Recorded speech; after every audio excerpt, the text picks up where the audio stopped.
Hi everyone, it's Sonia from Fabric and Flowers. Today I'm going to be showing you how to do hand piecing step by step, from making the templates right through to making this block. So before we get started, the first thing to do, if you don't already have templates to hand, is to make some. So with the Beaufort Trellis Block there is a template sheet that you can print off. That has then been stuck onto a piece of cardboard. This is an old cereal box, and then once the glue is dried, I've cut the shape out. And you can either cut the shape out on the solid line, which is the sewing line, and then add the seam allowance on to the fabric before cutting it out, or you can cut the template out with the seam allowance and then draw in the sewing line. To cut the fabric to shape, you can stick the template on. So this one has been cut on the sewing line. So for this example, I would draw around the template with a pencil, and then I'd remove the cardboard template, use a quilting ruler to add 1/4 of an inch, and then you can either draw, or if you're happy and you have one to hand, you can just use a rotary cutter to trim it to shape and just work around the shape until it's all trimmed to size. If you cut your shape out including the seam allowance within the template, you will then need to mark the sewing line. So I've got the diamond here, and I'm using a design board which I will link in the comments. And this has got sandpaper on the back, and that just helps to grip the paper so that it doesn't move around. I'm then going to use my ruler, and I'm going to line up the 1/4 inch with the edge of the fabric, take a pencil and just mark my sewing line.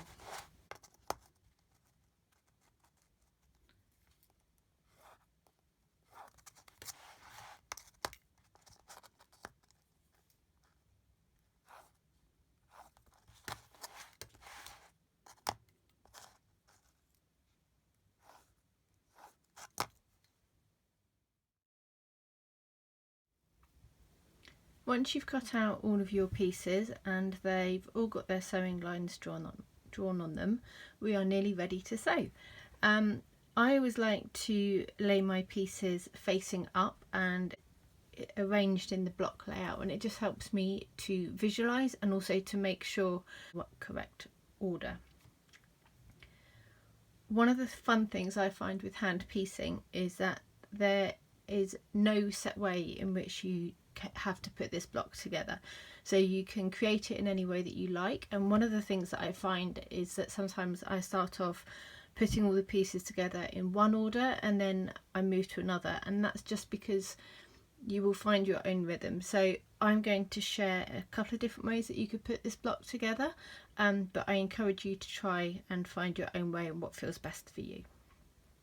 So for example, with this block, we could begin by piecing the top 2 sections, the bottom 2 sections into a pair of 4, and then adding the diamonds on. We could add a diamond onto one piece, and then we could sew down so that we've got a unit of 3 and then the unit of 3, and then we could join the pairs together, or we could do any other combination. I'm going to start by piecing the diamond at the top or at the side here onto this section, and then working my way down. So this is going to be starting off with what is normally called a Y seam. So I've got my fabrics here laid out, and I'm going to do this using a darker thread. Normally I would use something that matches the fabric so it doesn't show, but I want you to be able to see what I'm doing in this video. So I've got the top half of the Beaufort Trellis block here, and I've got it laid out in the correct positions. And first of all, I am going to attach the top diamond to this piece here. So I'm going to fold them right sides together so that I know that I'm sewing the right seams. So I'm going to begin by taking a pin. I like to use applique pins, which are quite short and don't get in the way, to pin the end of my stitch line in position. And I do that by placing the pin through the end of the stitch line on the front and then making sure it's in the correct position on the back. And then I'm going to match up my fabric edges and pin it in position. And I'm going to take my needle and thread and place the needle through the beginning of the stitch line on the front and making sure it's in the right position on the back. And now I don't knot my thread when I hand piece. I prefer to do a couple of back stitches. I think it all tangled.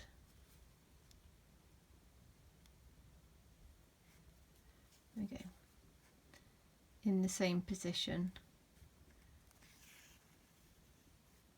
just to make sure it's not going to go anywhere. You can see there that's quite tight. And then to begin stitching, I insert the needle slightly in front of where my thread came out before, and I'm just going to do a rocking motion as you would with a running stitch along my sewing line. Have a look on the back, make sure that I'm on the sewing line on the back, and if I'm happy with that, which I am, I'm going to pull it through. I use my thumb just to hold the fabric in place and make sure that I'm not gathering the seam line. And then I'm going to insert the needle slightly in front of where I came out again, so I'm doing a little back stitch, and that just helps to secure the seam and work my way along. You can do as many or as few stitches on your needle as you like. I guess I probably do, I don't know, 3/4 of an inch to an inch at a time. Some people do more, some people do less. I would just try it and see how you feel. Once you get to the end of that stitch line, I again just do a few back stitches to secure, then I'll remove my pin, and that is our first stitch line done.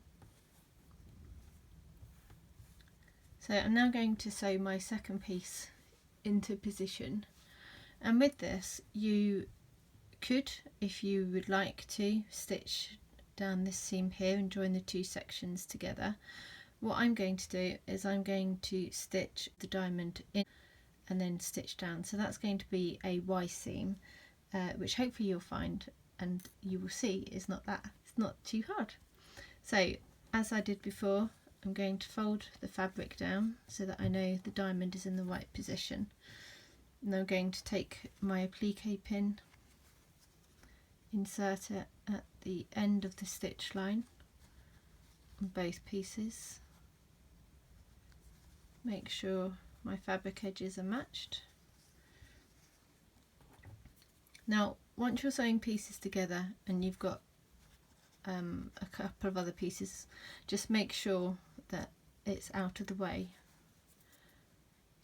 So I am going to insert my needle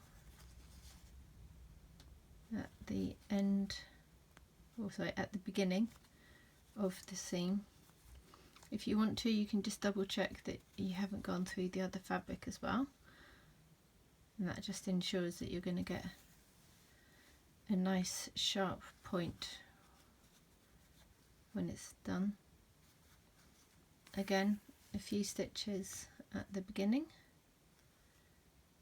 to secure, and then just going to work our way along. Now you can see there I am slightly off the stitch line, and the benefit of not having too many stitches on your needle at any point is you can easily undo it or redo it if you would like to.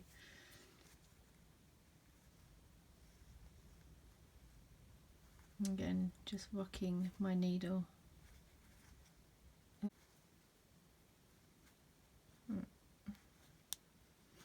I'm stitching to the end.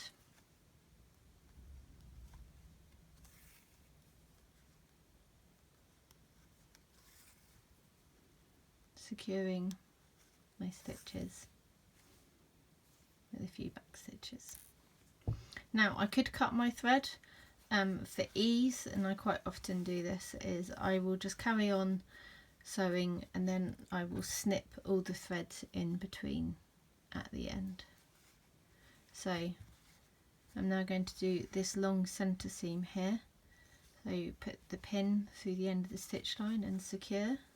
The important thing to remember is that when you're working on intersections like this, so for example we've got a Y seam here, but if you were putting hexagons together and you're working with funny angles, just make sure that the fabric is out of the way so that it's not going to be caught. Again, you put your needle through this beginning of the seam, and if you're worried about it, you can open it up and just make sure that your needle hasn't gone through the fabric of the diamond, so that again you get that nice sharp point at the end. So this is going to bunch up a bit because I'm going to cut my thread at the end. So a few back stitches to secure. Happy with what we're doing, and we're just going to rock our stitches, and then a little back stitch,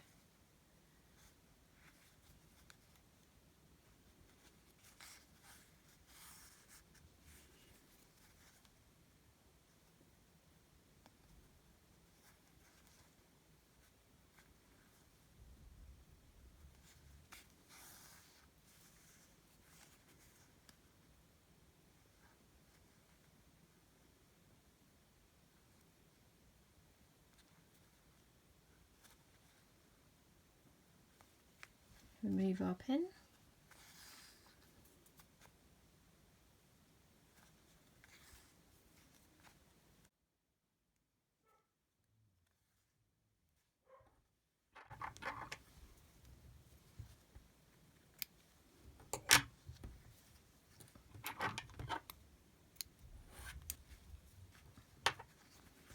and there we go. One section all complete. So now we just need to put the other pieces together and we will have a finished Beaufort Trellis block. When it comes to sewing sections together, say I've got two halves of the Beaufort Trellis block here, and there's a seam allowance in the middle, I pin up to the first half of the seam allowance as we would normally,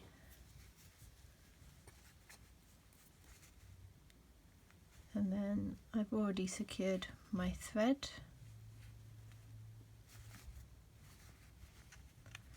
so I will stitch along to the pin.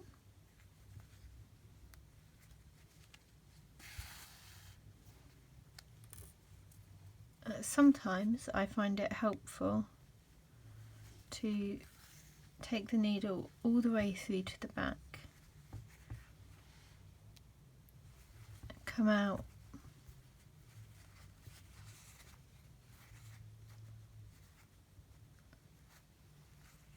right next to the fabric, and then at the seam joint there, and that just means that if there has been any slight shifting between the fabric layers, you can correct it.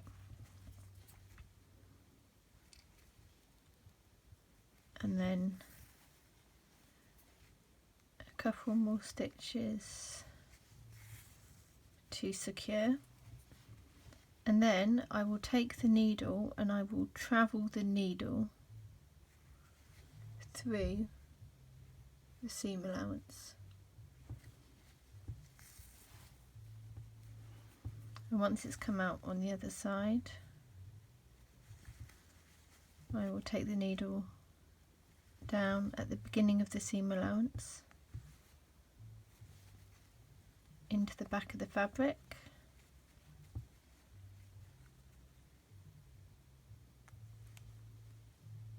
and just again a couple of stitches just to secure in place. We'll take our pin